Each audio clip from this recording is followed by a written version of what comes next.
ಓಂ ನಾರಾಯಣಂ ನಿಖಿಲಪೂರ್ಣಗುಣೈಕದೇಹಂ ನಾರಾಯಣಂ ನಿಖಿಲಪೂರ್ಣಗುಣೈಕದೇಹಂ ಸರ್ವಜ್ಞಮಚ್ಯುತಮಪೇತ ಸಮಸ್ತದೋಷಂ ಸರ್ವಜ್ಞಮಚ್ಯುತಮಪೇತ ಸಮಸ್ತದೋಷಂ ಪ್ರಾಣಸ್ಯ ಸರ್ವಚಿದಚಿತ್ ಪರಮೇಶ್ವರಸ್ಯ ಪ್ರಾಣಸ್ಯ ಸರ್ವಚಿದಚಿತ್ ಪರಮೇಶ್ವರಸ್ಯ ಸಾಕ್ಷಾದೀಶ್ವರಮಿಯಾಂ ಶರಣಂ ರಮೇಶಂ. ಸಾಕ್ಷಾದೀಶ್ವರಂ ಯಾಂ ಶರಣಂ ರಮೇಶಂ. 208ನೇ ಪುಟದಲ್ಲಿ ನೈನಂ ವಾಚಾ ಸ್ತ್ರಿಯಂ ಬ್ರುವನ್ ನ ಏನಂ ಅಸ್ತ್ರೀ ಪುಮಾನ್ ಬ್ರುವನ್ ಪುಮಾಂಸಂ ನ ಬ್ರುವನ್ ಏವಂ ವದನ್ ವದತಿ ಕಶ್ಚನ ಅನ್ನೋ ಮಂತ್ರ ಇದೆ. ಈ ಮಂತ್ರಕ್ಕೆ ಆಚಾರ್ಯರು ದೀರ್ಘವಾದ ವಿವರಣೆಯನ್ನು ಕೊಡ್ತಾರೆ. ನಿನ್ನೆ ದಿವಸ ಸ್ವಲ್ಪ ಪ್ರಾರಂಭ ಆಗಿತ್ತು ಸಾಯಂಕಾಲದಲ್ಲಿ. ಏನ್ ಪಾಠ? ಭಗವಂತನನ್ನ ಸ್ತ್ರೀ ರೂಪದವನು ಅಂತ ಹೇಳೋಣವ, ಅಥವಾ ಪುರುಷ ರೂಪದವನು ಅಂತ ಹೇಳೋಣವ, ಅಥವಾ ನಪುಂಸಕ ಲಿಂಗದವನು ನಪುಂಸಕ ಎಂದು ಹೇಳೋಣವ. ಯಾಕೆಂದ್ರೆ 3 ಪ್ರಯೋಗಗಳವ ಲೋಕದಲ್ಲಿ. ಸ್ತ್ರೀಲಿಂಗ, ಪುಲ್ಲಿಂಗ, ನಪುಂಸಕ ಲಿಂಗಗಳು 3 ಲಿಂಗಗಳಿದ್ದರಿಂದ ಭಗವಂತನನ್ನ ಸ್ತ್ರೀ ಅಥವಾ ಪುರುಷ ಅಥವಾ ಅಸ್ತ್ರೀ ಪುಮಾನ್ ನಪುಂಸಕನು ಏನಂತ ಹೇಳಬೇಕು ಅನ್ನುವ ಪ್ರಶ್ನೆ ಬರ್ತದೆ. ಇದಕ್ಕೆ ಉತ್ತರವನ್ನ ಹೇಳಲಿಕ್ಕೆ ಹೊರಟ ಮಂತ್ರ ಇದು. ಯಾಕೆ ಈ ಮಾತು ಬಂತು ಅಂದ್ರೆ, ಹಿಂದಿನ ಮಾತುಗಳಲ್ಲಿ ಭಗವಂತನು ತಾನೇ ಸ್ತ್ರೀ ರೂಪನಾಗಿ ತಾನೇ ಪುರುಷ ರೂಪನಾಗಿ ವಿಹಾರವನ್ನ ಮಾಡ್ತಾನೆ ಅಂತ ಹೇಳಿದ್ದರಿಂದ ಜನರ ಮನಸ್ಸಿನಲ್ಲಿ ಪ್ರಶ್ನೆ ಹೇಳಲಿಕ್ಕೆ ಶುರುವಾದವು. ಹಂಗಾರ ಅವನೇನು ಗಂಡು ಹೆಣ್ಣು ಏನಂತ ಅನ್ಬೇಕು, ಅವನ್ನ ಗಂಡು ಹೆಣ್ಣು ಅಲ್ವೋ ಅನ್ನುವ ಪ್ರಶ್ನೆ ಬಂದಾಗ ಸ್ವಯಂ ಭಗವಂತ ಉತ್ತರವನ್ನ ಕೊಡ್ತಿದ್ದಾನೆ. ಮಹಿದಾಸ ನೈನಂ ವಾಚಾ ಸ್ತ್ರೀಯಂ ಬ್ರುವನ್, ಅದು ಕಶ್ಚನ ಅಂತ ಕೊನೆಗದ. ಆ ಶಬ್ದವನ್ನ ಮೊದಲಿಗೆ ಇಟ್ಟುಕೊಂಡು ಕಶ್ಚನ ಯಾರೊಬ್ಬನೂ ಕೂಡ ಏನಂ ಈ ಪರಮಾತ್ಮನನ್ನು ವಾಚಾ ಮಾತಿನಿಂದ ಸ್ತ್ರೀಯಂ ಬ್ರುವನ್ ಹೆಣ್ಣು ಅಂತ ಹೇಳಿದರೆ ನ ವದತಿ, ಅವ ದೇವರ ಬಗ್ಗೆ ಸರಿಯಾಗಿ ಹೇಳಲಿಲ್ಲ. ಅವ ದೇವರನ್ನ ಹೆಣ್ಣು ಅಂದವನು ದೇವರನ್ನ ಸರಿಯಾಗಿ ತಿಳ್ಕೊಳ್ಳಿಲ್ಲ. ಕಶ್ಚನ ಏನಂ ವಾಚಾ ಪುಮಾಂಸಂ ಬ್ರುವನ್ ನ ವದತಿ, ಕೆಳಗಿನ ಸಾಲಾಗದ ಪುಮಾಂಸಂ ಅನ್ನೋದು. ಅವನನ್ನ ಪುರುಷ ಅಂತ ತಿಳಿದವನೂ ಕೂಡ ಏನ್ ತಿಳಿದಿಲ್ಲ, ಸರಿಯಾಗಿ ತಿಳಿದಿಲ್ಲ ಅವನನ್ನ ಪರಮಾತ್ಮನನ್ನ. ಯಾರು ದೇವ್ರ ಗಂಡಸು ಅಂದ, ಅವನೂ ದೇವ್ರ ಬಗ್ಗೆ ಸರಿಯಾಗಿ ತಿಳಿದಿಲ್ಲ. ಯಾರು ದೇವರನ್ನ ಹೆಂಗಸು ಅಂದ, ಅವನೂ ದೇವ್ರ ಬಗ್ಗೆ ಸರಿಯಾಗಿ ಹೇಳ್ತಿಲ್ಲ. ಹಂಗಾರ ಅಸ್ತ್ರೀ ಪುಮಾನ್, ಹಂಗಾರ ಅವನ ನಪುಂಸಕ ಅಂತ ಹೇಳೋಣ ಅಂದ್ರೆ ಅವನೂ ಸರಿ ಹೇಳ್ತಿಲ್ಲ, ಯಾರೂ ಸರಿ ಹೇಳ್ತಿಲ್ಲ. ಮತ್ತೆ ಯಾಕೆ ಹಂಗೆ ಹೇಳ್ತಿಲ್ಲ, ಯಾರು ಸರಿ ಹೇಳ್ತಿಲ್ಲ? ಯಾಕೆ ಅಂದ್ರೆ ಅವನು ಇದೆಲ್ಲಕ್ಕಿಂತಲೂ ವಿಲಕ್ಷಣನಾಗಿ ಇದ್ದಾನೆ. ಎಲ್ಲಕ್ಕಿಂತಲೂ ವಿಲಕ್ಷಣ ಅಂದ್ರೆ ಏನರ್ಥ ಅದಕ್ಕೆ? ಅವನು ಸ್ತ್ರೀಯೂ ಹೌದು, ಅವನು ಪುರುಷನೂ ಹೌದು. ಇದೇ ವಿಲಕ್ಷಣ ಅನ್ನುವುದಕ್ಕಾಗಿಯೇನೆ ಭಕ್ತರು ಅವನನ್ನ ಕುರಿತು ಪ್ರಾರ್ಥನೆ ಮಾಡುವಾಗ ತ್ವಮೇವ ಮಾತಾ ಚ ಪಿತಾ ತ್ವಮೇವ ಎರಡನ್ನೂ ಸ್ತೋತ್ರ ಮಾಡ್ತಾರೆ. ಒಂದು ವೇಳೆ ಅವನು ಪುರುಷ ಮಾತ್ರನಾಗಿದ್ರೆ ತ್ವಮೇವ ಮಾತಾ ಅಲ್ಲಿಗೆ ಬರೋದಿಲ್ಲ, ಸ್ತ್ರೀ ಮಾತ್ರ ಆಗಿದ್ರೆ ತ್ವಮೇವ ಪಿತಾ ಅಲ್ಲಿಗೆ ಬರೋದಿಲ್ಲ. ತ್ವಮೇವ ಮಾತಾ ಚ ಪಿತಾ ತ್ವಮೇವ ಅಂತ ಎರಡೂ ಶಬ್ದಗಳನ್ನ ಭಗವಂತನಲ್ಲಿ ಬಳಸ್ತಾ ಇರುವಾಗ ತಂದೆಯು ನೀನು ತಾಯಿಯು ನೀನು ಅಂತ ಅನ್ನಬೇಕಾದಾಗ ಭಗವಂತನಿಗೆ ಪುರುಷ ರೂಪವೂ ಇದೆ, ಸ್ತ್ರೀ ರೂಪವಿದೆ. ಹಾಗಾಗಿ ಭಗವಂತನನ್ನ ಕೇವಲ ಪುರುಷ ಅನ್ನೋದಾಗ್ಲಿ ಕೇವಲ ಸ್ತ್ರೀ ಎನ್ನುವುದಾಗ್ಲಿ ಅಥವಾ ಸ್ತ್ರೀ ಪುರುಷನಲ್ಲದೆ ಮೂರನೇದ್ದಾದ ನಪುಂಸಕನಾಗಲಿ ಕರೆಯಲೇಬಾರದು. ಏನಂತ ಹೇಳ್ಬೇಕಂಗಾದ್ರೆ ಎಲ್ಲಕ್ಕಿಂತ ವಿಲಕ್ಷಣನಾಗಿ ಭಗವಂತನಿಗೆ ಸ್ತ್ರೀ ರೂಪವೂ ಉಂಟು, ಪುರುಷ ರೂಪವೂ ಉಂಟು. ಹಾಗಾದರೆ ನಿಷೇಧ ಮಾಡಿದ್ದು ಯಾವ ಅರ್ಥದಲ್ಲಿ? ಪುರುಷನೂ ಅಲ್ಲ ಸ್ತ್ರೀನೂ ಅಲ್ಲ ಅಂದ್ರೆ ಕೇವಲ ಪುರುಷ ಅಲ್ಲ, ಕೇವಲ ಸ್ತ್ರೀ ಅಲ್ಲ, ಅವನು ಸ್ತ್ರೀಯೂ ಹೌದು ಪುರುಷನೂ ಹೌದು, ಹೀಗೆ ಹೇಳಬೇಕು. ಮತ್ತ ಹಂಗಾರೆ ಪುರುಷನೂ ಹೌದು ಸ್ತ್ರೀನೂ ಹೌದು ಅಂತ ಹೇಳಿದಂತೆ ನಪುಂಸಕನೂ ಹೌದು ಅಂತ ಹೇಳ್ಬಿಡ್ರಿ ಅಂತಂದ್ರೆ ಶ್ರೀಮದಾಚಾರ್ಯರಂತಾರೆ ಇದರಂಥ ಮಹಾ ಅನರ್ಥ ಇನ್ಯಾವುದಿಲ್ಲ. ಎಂದೆಂದೂ ದೇವರನ್ನ ನಪುಂಸಕನು ಎನ್ನುವಂತಹ ಶಬ್ದದಿಂದಲೂ ಕರಿಬೇಡ್ರಿ, ಉಪಾಸನೆಯನ್ನೂ ಮಾಡಬೇಡ್ರಿ. ಅಲ್ಲೊಂದು ಸಮಸ್ಯೆ ಎದುರಾಗ್ತದೆ. ಶ್ರೀಮದಾಚಾರ್ಯ ಇಷ್ಟು ಹೇಳಿದ್ರು ಒಂದು ಸಮಸ್ಯೆ ಎದುರಾಗ್ತದೆ. ನಪುಂಸಕ ಲಿಂಗ ಶಬ್ದಗಳಿವೆ ಸಂಸ್ಕೃತದಲ್ಲಿ, ಅದರಿಂದ ಭಗವಂತನನ್ನ ಕರೀತಾರೆ. ಹಂಗಾರೆ ಅಲ್ಲೇನು ವ್ಯವಸ್ಥೆ ಮಾಡ್ತೀರಿ? ಉದಾಹರಣೆಗೆ ಬ್ರಹ್ಮ ಅಂತ ಶಬ್ದ ಇದೆ, ಪರಮಾತ್ಮ ಅಂತ ಅರ್ಥ. ಅದಕ್ಕೆ ಲಿಂಗ ಯಾವುದು? ನಪುಂಸಕ ಲಿಂಗ. ಬ್ರಹ್ಮ ಬ್ರಹ್ಮಣಿ ಬ್ರಹ್ಮಾಣಿ, ಬ್ರಹ್ಮ ಬ್ರಹ್ಮಣಿ ಬ್ರಹ್ಮಾಣಿ ಅಂತ ನಡೆಯುವಂತಹ ಶಬ್ದ ಅದು. ಅಂದ ಮೇಲೆ ಅವನು ಕೇವಲ ಪುರುಷನಲ್ಲ ಕೇವಲ ಸ್ತ್ರೀ ಅಲ್ಲ ಅಂದಮೇಲೆ ಪುರುಷನೂ ಹೌದು ಸ್ತ್ರೀ ಹೌದು ಅಂತ ಆದಾಗ ಪುಲ್ಲಿಂಗ ಸ್ತ್ರೀಲಿಂಗಗಳಿಂದ ಅವನನ್ನ ಕರೆಯಬಹುದು ಅಂತ ಆಯ್ತು. ಅವನು ನಪುಂಸಕ ಅಲ್ಲ ಅಂದಮೇಲೆ ನಪುಂಸಕ ಲಿಂಗವನ್ನ ಹೇಳುವ ಶಬ್ದಗಳಿಂದ ಕರೆಯುವುದು ಹೇಗೆ? ಯಾಕೆಂದ್ರೆ ಬ್ರಹ್ಮ ಅನ್ನೋ ಶಬ್ದ ಇದೆ ಪ್ರಸಿದ್ಧವಾದದ್ದು ಲೋಕದಲ್ಲಿ, ಭಗವಂತನ ಹೇಳುವಂತಹದ್ದು. ಈ ಸಮಸ್ಯೆಯನ್ನ ಆಚಾರ್ಯರು ತುಂಬಾ ಸುಲಭವಾಗಿ ಪರಿಹಾರ ಮಾಡಿಬಿಡುತ್ತಾರೆ. ಈಗ ಇಷ್ಟು ನಾವು ತಿಳಿಯಬೇಕಾದದ್ದು. ಸರಿ, ಮಂತ್ರ ನೋಡ್ಕೊಂಡಿದ್ದೀರಿ, ಭಾಷ್ಯವನ್ನು ಓದೋಣಂತ ಇನ್ನೊಂದ್ಸಲ. ನ ಏನಂ ವಾಚಾ ಸ್ತ್ರಿಯಂ ಬ್ರುವನ್ ನ ಏನಂ ಅಸ್ತ್ರೀ ಪುಮಾನ್ ಬ್ರುವನ್ ಪುಮಾಂಸಂ ನ ಬ್ರುವನ್ ಏನಂ ವದನ್ ವದತಿ ಕಶ್ಚನ. ವದನ್ ವದತಿ ಕಶ್ಚನ, ವದನ್ ವದತಿ ಹೇಳ್ತಾ ಇದ್ರು ನ ವದತಿ ಹೇಳಿದಂತೆ ಅಲ್ಲ, ಅಥವಾ ಲೋಕ ವಿಲಕ್ಷಣ ಅಂತ ಹೇಳಿದ್ರೆ ಹೇಳಿದಂತೆ, ಹಿಂಗರ್ಥ. ಭಗವಂತನನ್ನು ಕೇವಲ ಪುರುಷ ಅಂತ ಹೇಳುವನು ಹೇಳ್ತಿದ್ರೂ ಹೇಳಿದಂತೆ ಅಲ್ಲ, ದೇವರನ್ನ ಪರಿಚಯ ಮಾಡಿಸಿದಂತೆ ಅಲ್ಲ. ದೇವರನ್ನ ಸ್ತ್ರೀ ಅಂತ ಹೇಳಿದ್ರೆ, ಕೇವಲ ಸ್ತ್ರೀ ಅಂತ ಹೇಳಿದ್ರೆ ಪರಿಚಯ ಮಾಡಿಸಿದಂತೆ ಅಲ್ಲ ಪರಮಾತ್ಮನನ್ನ. ಮತ್ತೇನು, ಅವನು ಸ್ತ್ರೀಯೂ ಹೌದು ಪುರುಷನೂ ಹೌದು, ಲೋಕವಿಲಕ್ಷಣ ಅಂತ ಪರಿಚಯ ಮಾಡಿಸಿದಾಗ ಮಾತ್ರ ಸರಿಯಾದ ಪರಿಚಯವಾಗ್ತದೆ. ಮಂತ್ರಾರ್ಥ ಮುಗೀತು. ಭಾಷ್ಯ. ಅಸ್ತ್ರೀ ಪುಮಾನ್ ಬ್ರುವನ್ ಅನ್ನುವಂತಹ ಸಂದರ್ಭದಲ್ಲಿ ಒಂದು ಪ್ರಸಂಗ ಬರ್ತದೆ. ಒಂದು ಘಟ್ಟ ಮುಗಿದ ಮೇಲೆ ಮುಂದೆ ಎಲ್ಲ ಮಾತುಕತೆಗಳನ್ನು ಪ್ರಾರಂಭ ಮಾಡೋಣಂತೆ. ಅಸ್ತ್ರೀ ಪುಮಾನ್ ಬ್ರುವನ್ ಅಂತ ಒಂದು ಶಬ್ದ ಇದೆ. ಇದೊಂದು ವಿಲಕ್ಷಣ ಪ್ರಯೋಗ. ಶ್ರೀಮದಾಚಾರ್ಯರು ಆ ಉಪನಿಷತ್ತಿನಲ್ಲಿ ಸ್ವಲ್ಪ ಅಂದ್ರ ವ್ಯಾಕರಣದ ಪರಿಚಯ ಅಥವಾ ಸಂಸ್ಕೃತ ಭಾಷೆಯ ಪರಿಚಯ ಇದ್ದವರಿಗೆ ಕೂಡಲೇ ಅರ್ಥ ಆಗುವಂತಹದ್ದೇನು ಅಂದ್ರೆ, ಇಲ್ಲೊಂದೇನೋ ಮಿಸ್ ಆಗ್ಯದ, ಒಂದೇನೋ ತಪ್ಪು ಹೊಡಿಲಿಕ್ಕತ್ತದ ಇಲ್ಲಿ ಅಂತ. ಏನು ಅಂದ್ರೆ, ವಾಚಾ ಸ್ತ್ರೀಯಂ ಅನ್ನುವಾಗ ಸ್ತ್ರೀಯಂ ಅನ್ನುವುದು ದ್ವಿತೀಯ ವಿಭಕ್ತಿ, ತೆಳಗ ಪುಮಾಂಸಂ ಅನ್ನುವುದು ದ್ವಿತೀಯ ವಿಭಕ್ತಿ ಅದ. ಆದರೆ ಅಸ್ತ್ರೀ ಪುಮಾನ್ ಬ್ರುವನ್ ಅನ್ನುವಾಗ ಮೊದಲನೇ ಸಾಲಿನಲ್ಲಿ ಕೊನೆಗೆ ಬಂದಾಗ ಅಲ್ಲಿ ಪುಮಾನ್ ಅಂತ ತಿಳಿದುಕೊಂಡು ಪ್ರಥಮ ವಿಭಕ್ತಿಯಲ್ಲಿ ಅದ. ಏನ್ ಹೇಳ್ಬೇಕಾಗಿದೆ ನಿಮಗ? ಬಾಯಿ ಮಾತಿನಿಂದ ದೇವರನ್ನು ಹೆಣ್ಣು ಎಂದು ಅಂದ್ರೆ ಹೆಣ್ಣನ್ನು ಆಗಿ ಕರೆಯಬಾರದು, ಗಂಡನ್ನು ಆಗಿ ಕರೆಯಬಾರದು, ನಪುಂಸಕನನ್ನು ಎಂಬುದಾಗಿ ಹೇಳಬಾರದು ಅಂತ ಹೇಳ್ಬೇಕಾಗಿದೆ. ದೇವರನ್ನು ಸ್ತ್ರೀಯನ್ನು ಎಂದು ಹೇಳಬಾರದು, ಪುರುಷನ್ನು ಎಂದು ಹೇಳಬಾರದು, ನಪುಂಸಕನನ್ನು ಎಂದು ಹೇಳಬಾರದು ಅಂತದಲ್ಲಿ ಅದು ವ್ಯಾಕರಣ ಪ್ರಯೋಗ. ಅಲ್ಲಿ ದ್ವಿತೀಯ ವಿಭಕ್ತಿ ಬರಬೇಕಾದದ್ದು ಪ್ರಥಮ ವಿಭಕ್ತಿಯಲ್ಲಿ ಇದೆ. ಅದಕ್ಕೆ ಶ್ರೀಮದಾಚಾರ್ಯ ಅಂತಾರೆ, ಅಸ್ತ್ರೀ ಪುಮಾನ್ ಬ್ರುವನ್ ಅನ್ನುವಂತಹ ಸಂದರ್ಭದಲ್ಲಿ ಅಸ್ತ್ರೀ ಪುಮಾಂಸಂ ಬ್ರುವನ್ ಅಂತ ಇಟ್ಕೊಳ್ರಿ. ಪ್ರಥಮ ವಿಭಕ್ತಿಯನ್ನು ದ್ವಿತೀಯ ವಿಭಕ್ತಿಯಲ್ಲಿ ಪರಿವರ್ತನೆ ಮಾಡಿಕೊಳ್ಳ್ರಿ.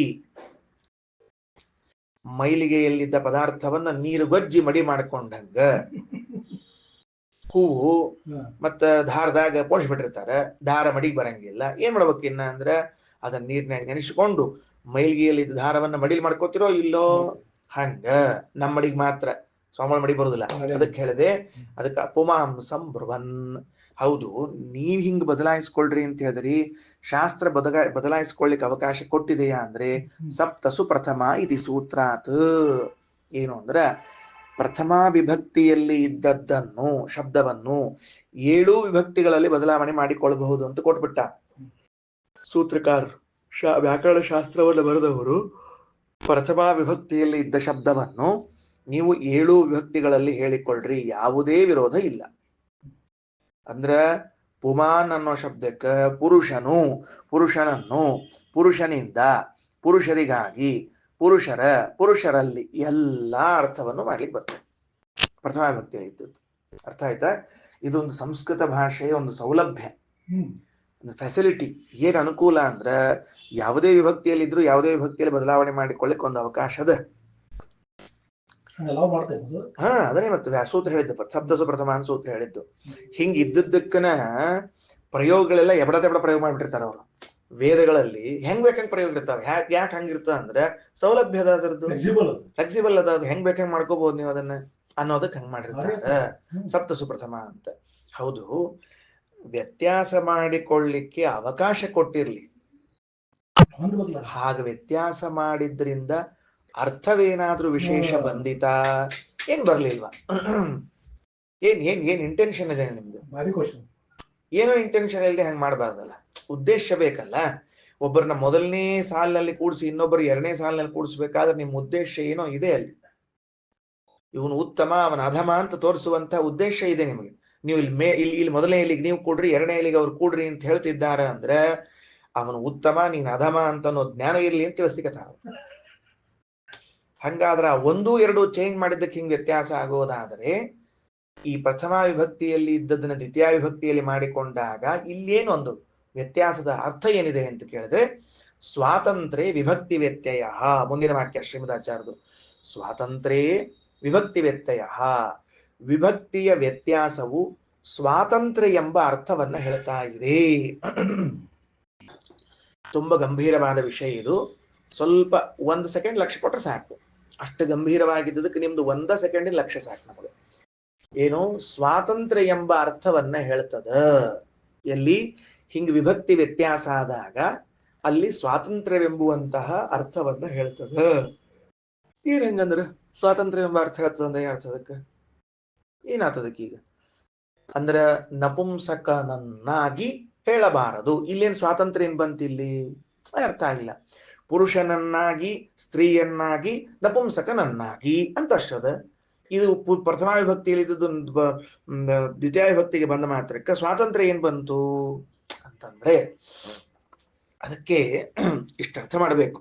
ಏನು ಅಂದ್ರೆ ಈ ಪ್ರಶ್ನೆ ಏನು ನಿನಗೆ ಹುಡ್ತಾ ಇದೆಯೋ, ಯಾವ ಪ್ರಶ್ನೆ, ದೇವರು ಪುರುಷನೋ ಸ್ತ್ರೀನೋ ಅನ್ನೋ ಪ್ರಶ್ನೆ ಹುಡ್ತಾ ಇದೆಯಲ್ಲ, ನಿನಗೆ ಎಂದಾದ್ರೂ ಜನ್ಮದಲ್ಲಿ ಹುಟ್ಟಿತ್ತ ಅಂತ ಒಂದು ಪ್ರಶ್ನೆ ಮಾಡ್ತಾರೆ.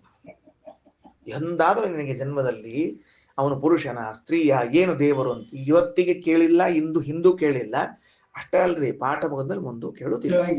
ಅದು ವಿಷಯ ಗೊತ್ತದ ನಮಗೆ. ಅಂದ ಮೇಲೆ ಎಷ್ಟು ಚಂದ ಮರಿತೀವಿ ಅಂತಂದ್ರೆ ಅಷ್ಟು ಚಂದ ಮರಿತೀವಿ ನಾವು. ಆ ಮರೆಯುವಿಕೆಯಲ್ಲಿ ಚಂದ ವಿಶೇಷಣ ಅದು. ಆಯ್ತಾ? ಮುಂದ ಅದಕ್ಕೆ ಮತ್ತೆ ಈ ಪ್ರಶ್ನೆ ನಿಮಗೆ ಯಾಕೆ ಬಂತು ಅಂತ ಕೇಳಿದ್ದಕ್ಕೆ ಉತ್ತರ ಹೇಳ್ತಾರೆ. ನಿನ್ನ ಮನಸ್ಸಿನಲ್ಲಿ ಭಗವಂತನು ಸ್ತ್ರೀಯೋ ಪುರುಷನೋ ನಪುಂಸಕನೋ ಅನ್ನುವಂತಹ ಪ್ರಶ್ನೆಗಳು ಹೇಳ್ತಾ ಇದ್ದದ್ದೇ ಅವನ ಪ್ರೇರಣೆಯಿಂದ. ಅವನು ಸ್ವತಂತ್ರನಾದದ್ದರಿಂದ. ಅವನು ಸ್ವತಂತ್ರನಾಗದೆ ಹೋದರೆ ನೀ ಏನ್ ಪ್ರಶ್ನೆ ಮಾಡ್ತಿದ್ದಲ್ಲಿ ನಿಂದು ಏನು ಚಾನ್ಸ್ ಇಲ್ಲ, ಏನು ಚಾನ್ಸ್ ಇಲ್ಲ. ಅರ್ಥ ಆಯ್ತಾ ಹೇಳಿದ್ದೇನಂತ? ಅವನು ಸ್ವತಂತ್ರ, ಅವನ ಪ್ರೇರಣೆ ಇದ್ದದ್ದಕ್ಕೇನೆ ನಿನ್ನಿಂದ ಈ ಕೆಲಸಗಳಾಗ್ಲಿಕ್ಕೆ ತಾವ, ಇಲ್ಲೇ ಇದ್ರೆ ಆಗ್ತಿರ್ಲಿಲ್ಲ.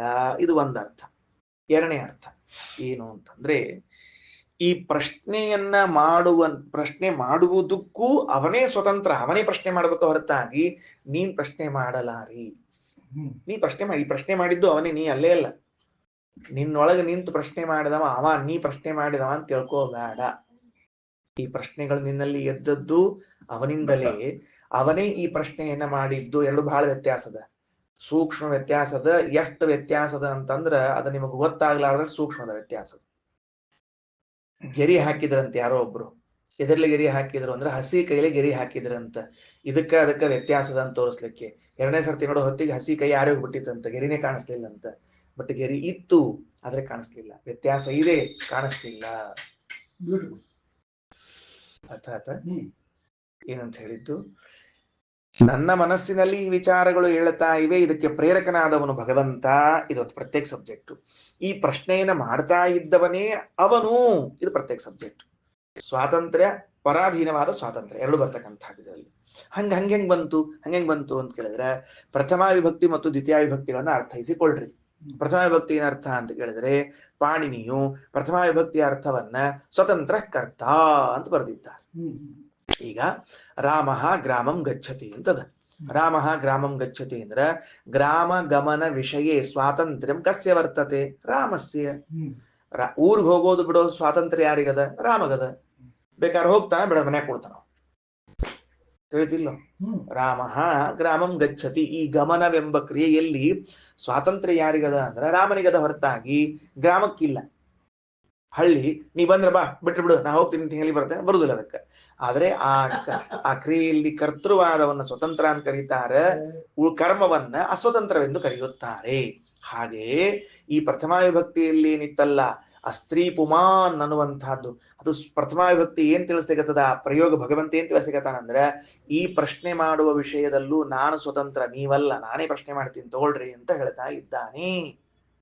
ಅಷ್ಟೆಲ್ಲ ಅರ್ಥವನ್ನ ಹೊಟ್ಟೆಯಾಗಿ ಇಟ್ಟುಕೊಂಡದಂತ ಅಂತ ಶ್ರೀಮದಾಚಾರ್ಯ ವ್ಯವಸ್ಥೆ. ಅಸ್ತ್ರೀ ಪುಮಾನ್ ಬ್ರುವನ್ ಅಸ್ತ್ರೀ ಪುಮಾಂ ಸಂಬ್ರುವನ್ ಸಪ್ತಸು ಪ್ರಥಮ ಇತಿ ಸೂತ್ರಾತ್ ಸ್ವಾತಂತ್ರ್ಯ ವಿಭಕ್ತಿ ವ್ಯತ್ಯಯ ಇತಿ ಚ. ಮುಂದಿನ ಅಭಿಪ್ರಾಯ ನೋಡ್ರಿ, ಸ್ಪಷ್ಟ ಬರೀತಾರೆ ಶ್ರೀಮದಾಚಾರ್ಯ. ಸ್ವತಂತ್ರೋ ಹಿ ಭಗವಾನ್ ತತ್ ಪ್ರೇರಿತ ಏವ ತಂ ವದತಿ ಇತ್ಯಭಿಪ್ರಾಯ.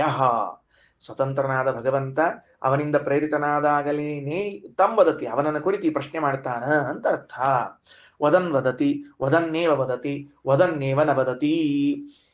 ಅವ ಲೋಕ ವಿಲಕ್ಷಣ ಅಂತ ಹೇಳಿದ್ರೆ ಸರಿಯಾಗಿ ಹೇಳ್ಯಾನ ಭಗವಂತನ ಬಗ್ಗೆ. ಲೋಕ ವಿಲಕ್ಷಣ ಅಲ್ಲ ಅಂತ ಹೇಳಿದ್ರೆ ವದನ್ನೇವ ನ ವದತಿ, ಅವ ಹೇಳಿದ್ರು ಹೇಳಿದಂಗಲ್ಲ. ದೇವರನ್ನ ಪರಿಚಯ ಮಾಡಿಸಿದ್ರು ಪರಿಚಯ ಮಾಡಿಸಿದಂತೆ ಅಲ್ಲ. ಯಾಕ? ಭವತಿ ಏವ ಹಿ ಭಗವಾನ್ ಸ್ತ್ರೀರೂಪ ಪುಂರೂಪಶ್ಚ, ಅವನು ಸ್ತ್ರೀರೂಪನೂ ಹೌದು ಪುರುಷ ರೂಪನೂ ಹೌದು. ತಸ್ಮಾತ್ ವದತ್ತೇವ, ಅದರಿಂದ ಹೇಳ್ತಾನ. ಮತ್ತೆ ಅಪ್ರಸಿದ್ಧತ್ವಾತ್ ನ ವದತಿ, ಅಪ್ರಸಿದ್ಧನಾದ್ರಿಂದ ಹೇಳುವುದಿಲ್ಲ. ಏನು ಸಾಮಾನ್ಯ ಅಭಿಪ್ರಾಯ ಏನಾಯ್ತು? ವದನ್ ವದತಿ ವದನ್ನೇವ ವದತಿ. ಅವ ದೇವರನ್ನ ಸ್ತ್ರೀ ಅಂತ ಹೇಳ್ತಾ ಹೇಳ್ತಾ ಇದ್ದಂಗಲೇನೆ ಭಗವಂತನ ಹೇಳಿದಂತಾಯ್ತು. ಯಾವಾಗ? ಅವನಿಗೆ ಪುರುಷ ರೂಪವೂ ಅದ ಅಂತ ತಿಳ್ಕೊಂಡು ಹೇಳ್ದಂಗಾಯ್ತು. ವದನ್ನೇವ ನ ವದತಿ, ಕೇವಲ ಸ್ತ್ರೀ ಅಂತಂತಿದ್ದ ಅಂದ್ರೆ ಅವ ಹೇಳಿದ್ರು ದೇವರನ್ನ ಹೇಳದ ಇದ್ದಂತೆ. ಯಾಕ? ಭಗವಾನ್ ಸ್ತ್ರೀ ರೂಪಶ್ಚ ಪುಂರೂಪಶ್ಚ ಭವತಿ, ಅವ ಸ್ತ್ರೀ ರೂಪದಲ್ಲೂ ಇದ್ದಾನ ಪುರುಷ ರೂಪದಲ್ಲೂ ಇದ್ದಾನ. ಆದ್ರಿಂದ ಹೇಳಿದವನು ಹೇಳಿದಂತೆಯೇ, ಅಪ್ರಸಿದ್ಧವಾದ್ರಿಂದ ಈ ವಿಷಯ ಹೇಳಿದಂತೆ ಅಲ್ಲ. ಹಿಂಗ ಅದನ್ನ ಈ ವಿಷಯವನ್ನ ಪ್ರಸ್ತಾಪ ಮಾಡ್ತಾ. ಈಗ ಏನಾಯಿತು ಅಂತಂದ್ರೆ, ತ್ವಮೇವ ಮಾತಾ ಚ ಪಿತಾ ತ್ವಮೇವ ಅಂತನ್ನುವುದಕ್ಕೆ ಒಂದು ಹೊಸ ಮುಖ ಸಿಕ್ತು ನಮಗೆ. ಹೊಸ ಮುಖ ಸಿಕ್ತು. ಸ್ತ್ರೀಯರು ಭಗವಂತನ ಉಪಾಸನೆ ಮಾಡುವಾಗ ಅವನು ಸ್ತ್ರೀ ರೂಪದಲ್ಲಿದ್ದಾನೆ ಅಂತ ಉಪಾಸನೆ ಮಾಡಿದರೆ ಯಾವ ಬಾಧಕವೂ ಇಲ್ಲ. ಯಾಕಂದ್ರೆ ಭಗವಂತನ ಸ್ತ್ರೀ ರೂಪ ಅದ ಇಲ್ಲ ಅಂತ ಹೇಳ ಇದ್ದೇ ಇದೆ. ಅಲ್ಲ, ಅವರಿಗೆ ಸ್ತ್ರೀಯರಿಗೆ ಭಗವಂತನ ಸ್ತ್ರೀ ರೂಪ ಅಲ್ಲ, ಸ್ತ್ರೀಯರಿಗೆ ಉಪಾಸನೆ ಮಾಡ್ಲಿಕ್ಕೂ ಉಂಟು. ಮೋಹಿನಿ ರೂಪ ಉಪಾಸನೆ ಮಾಡಿ ಬರುವುದಿಲ್ಲ. ನಮ್ಮ ಶಾಸ್ತ್ರದ ಮೋಹಿನಿ ರೂಪದ ಉಪಾಸನೆ ಹೇಳಿಲ್ಲ. ಬುದ್ಧ ಮೋಹಿನಿ ಇಬ್ಬರಿಗೂ ಕ್ಯಾನ್ಸಲ್ ಮಾಡ್ಬಿಟ್ರ.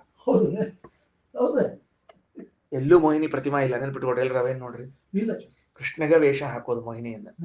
ಅಲ್ಲಿ ಉಡುಪಿಯೊಳಗಾಗಲಿ ಮೋಹಿನಿ ರೂಪ ಉಪಾಸನೆ ಇಲ್ಲ ನಮ್ಮಲ್ಲಿ, ನಾಟ್ ಅಲೌಡ್. ಸರಿ. ಅದರಿಂದ ಸ್ತ್ರೀ ರೂಪವನ್ನು ಪುರುಷ ರೂಪವನ್ನು ಉಪಾಸನೆ ಮಾಡ್ತಾರೆ. ಒಂದು ಸೂಕ್ಷ್ಮ ದೃಷ್ಟಿ ಹೇಳಿರ್ತೀನಿ ನಿಮಗೆ. ಏನು? ಭಗವಂತನಿಗೆ ಸ್ತ್ರೀ ರೂಪ ಅದ ಅಂತ ಅನ್ನೋದನ್ನ ಯಾರು ಉಪಾಸನೆ ಮಾಡಿದ್ದಾರೆ ಅಂದ್ರೆ ಮಹಾಲಕ್ಷ್ಮಿ ಉಪಾಸನೆ ಮಾಡ್ಯಾಳ. ಏನಂತ ಉಪಾಸನೆ ಮಾಡ್ಯಾಳ? ಸ್ತ್ರೀ ಅಂತ ಉಪಾಸನೆ ಮಾಡ್ಯಾಳ.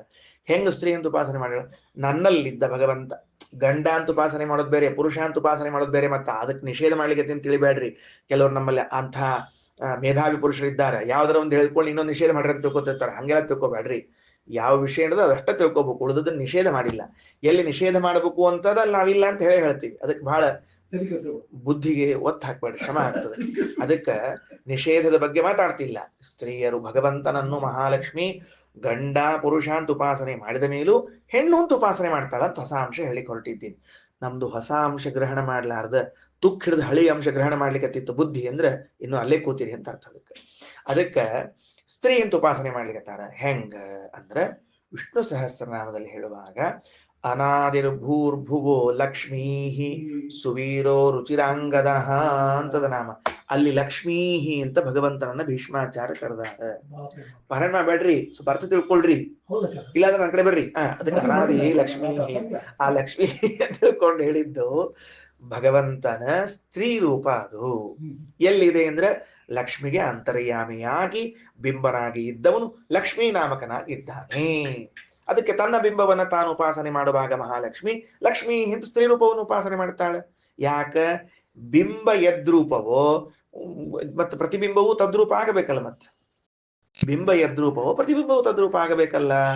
ಅದಕ್ಕೇನೆ ಈ ಮಾತನ್ನು ಹೇಳಿದ್ದು. ಅಂದ್ರೆ ಎಲ್ಲರಲ್ಲೂ ಪುರುಷ ರೂಪದಿಂದಲೇ ಇರಬೇಕು ಅಂತೇನಿಲ್ಲ, ಅವರವರ ಬಿಂಬ ಸ್ತ್ರೀ ಆಗಿರಬೇಕು. ಪುರುಷ ಸ್ತ್ರೀ ಇಲ್ಲೇ ಬೇರೆ ದಾರಿ ಇಲ್ಲ.